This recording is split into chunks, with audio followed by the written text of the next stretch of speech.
ನಂದಿ ಬೆಟ್ಟದಲ್ಲಿ ನಡೆಯಬೇಕಿದ್ದ ಸಂಪುಟ ಶಿಫ್ಟ್. ಇಂದು ಮಧ್ಯಾಹ್ನ ವಿಧಾನಸೌಧದಲ್ಲಿ ಮೀಟಿಂಗ್.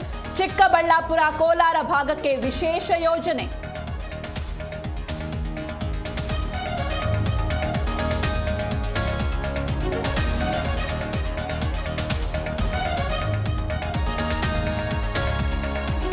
ಇಸ್ರೇಲ್ನಲ್ಲಿ ಸಿಲುಕಿದ್ದ ಕನ್ನಡಿಗರು ಮಧ್ಯಾಹ್ನ ವಾಪಸ್. ನಿನ್ನೆ ರಾತ್ರಿ ಕುವೈತ್ ತಲುಪಿರೋ 18 ಕನ್ನಡಿಗರು ಅಧ್ಯಯನ ಪ್ರವಾಸಕ್ಕೆ ಹೋಗಿದ್ದ ಬಿ-ಪ್ಯಾಕ್ ಸದಸ್ಯರು.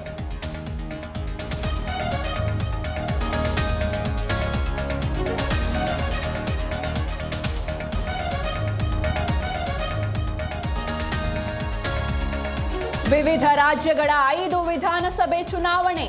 ಕೇರಳ, ಪಂಜಾಬ್, ಗುಜರಾತ್, ಪಶ್ಚಿಮ ಬಂಗಾಳದಲ್ಲಿ ಮತದಾನ. ಬಿಗಿ ಭದ್ರತೆ ಜೊತೆ ಸಂಜೆ 6 ಗಂಟೆವರೆಗೆ ವೋಟಿಂಗ್.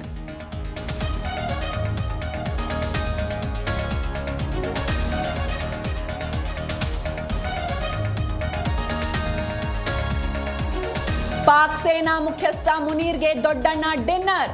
ಮೋದಿ ನನಗೆ ಇಷ್ಟ, ಆದ್ರೆ ಐ ಲವ್ ಪಾಕಿಸ್ತಾನ. ವರಸೆ ಬದಲಿಸಿದ ಡೊನಾಲ್ಡ್ ಟ್ರಂಪ್.